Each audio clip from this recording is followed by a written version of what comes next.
Hola chicos, ¿cómo están? Vamos a comenzar con las correcciones del cuarto integral final 2020.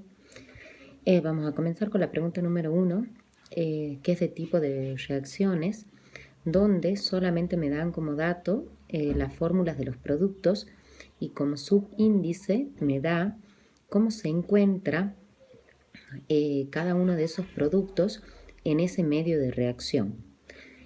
En el cloruro de plata me dice una S, significa que es sólido y a su vez me está dando que está subrayado. Que esté subrayado significa que es un precipitado. Repasemos lo que es un precipitado. Es un producto insoluble en el medio de reacción y que se deposita en el fondo del tubo o del recipiente donde se haga la mezcla de reacción. El nitrato de sodio me aparece como acuoso. Eso significa que ese compuesto está solubilizado en ese medio de reacción. Repasemos, es una reacción de doble sustitución o doble desplazamiento, donde puedo sacar la fórmula de los reactivos, que son el cloruro de sodio y el nitrato de plata. Una vez que hice todo ese análisis, puedo contestar perfectamente que uno de los productos es el precipitado, o sea, el cloruro de plata, la sal ternaria, que se refiere al nitrato de sodio, bien, no es insoluble, sino que es soluble en ese medio de reacción. Saco los reactivos de esta reacción de doble sustitución y a su vez uno es soluble y el otro es insoluble. Vamos a pasar al punto número 2, un problema de sistemas materiales,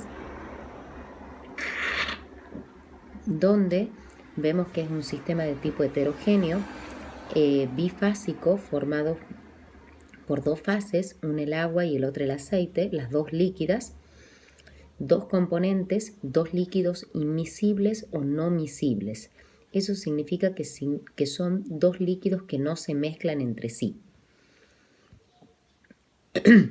Entonces, ya hemos dicho que de esta manera podemos contestar cuál es la opción correcta. Bien, que la opción correcta es que está formada por dos líquidos inmiscibles. Con respecto a la interfase, repasemos lo que era la interfase. Era una línea imaginaria entre dos fases. Entonces, si este sistema tiene dos fases, significa que tiene una interfase, que es esa línea imaginaria de separación entre el agua y el aceite. Vamos a ver la pregunta número 3, que es de isomería. Cuando vemos, me dice las estructuras cíclicas que puede tener esa fórmula carbono 5, hidrógeno 10. Quiere decir que yo tengo que pensar en un ciclo alcano. ¿Cuál es el ciclo alcano de 5 átomos de carbono? El ciclo pentano. Después hago isómeros de cadena. Quiere decir, achicando esa estructura cíclica y a esos átomos de carbono que yo he sacado lo pongo como sustituyente. De esa manera me queda el metilciclobutano. Después, si yo sigo achicando más, me queda el 1,2 dimetilciclopropano, o si yo pongo un solo sustituyente sería el etilciclopropano. Y de esa manera me da las 4 estructuras cíclicas posibles. Con respecto a los aldehídos, una pregunta bastante fácil, es el grupo carbonilo unido a un átomo de hidrógeno. Recuerden que los aldehídos siempre se encuentran en el carbono 1 de la cadena, y ese error enumerar, ese error decir un butanal, un propenal. Bien.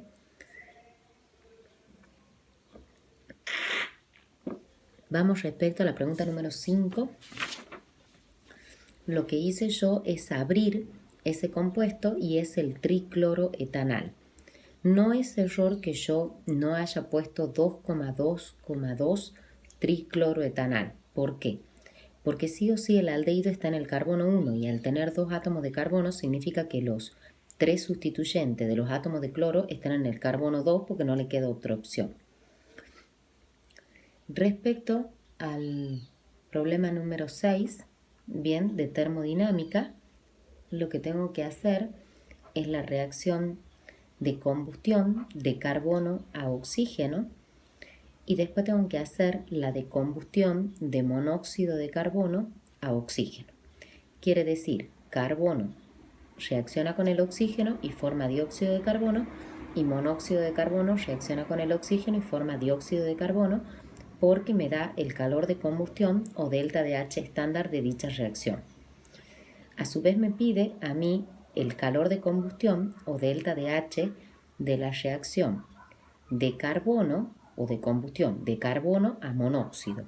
Bien, quiere decir que yo voy a jugar con las reacciones laterales que me han dado con anterioridad.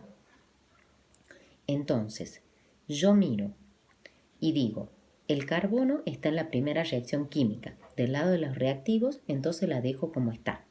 Y el delta de H se mantiene igual. Cuando veo la segunda, el monóxido de carbono en la reacción lateral está del lado de los reactivos. Y en mi reacción incógnita está del lado de los productos. Quiere decir que le invierto y también invierto el signo del delta de H. En vez de ser menos 283, va a ser más 283.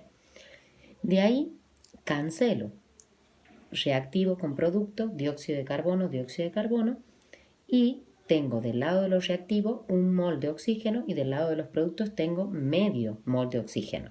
Entonces, ¿qué hago? Cancelo medio con medio, entonces me queda medio. Bien. De ahí hago la sumatoria entre los menos 363,5 más los 283 y me da menos 110,5. Bien. Respecto a la pregunta número 7, hablamos de equilibrio iónico, donde vamos a comenzar con la disociación de esta base monohidroxilada. Recordemos que al ser una base monohidroxilada, la concentración de la base es igual a la del catión e igual a la del oxidrilo. Bien, a mí me preguntan cuántos gramos de hidróxido de sodio están en los 500 mililitros de solución.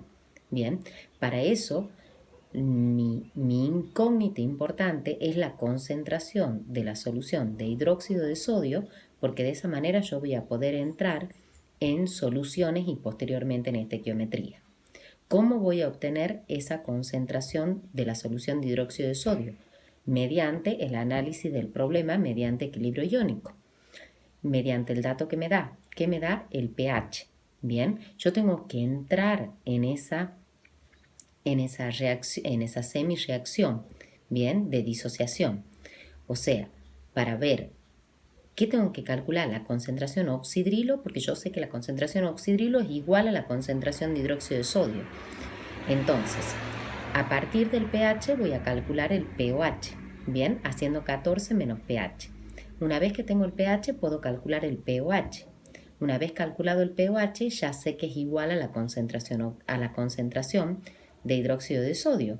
Hago la apertura de esa molaridad y calculo los moles que están en los 500 mililitros de solución. Y después hago estequiometría. 1 mol, el peso molecular, dichos moles, X gramos de hidróxido de sodio.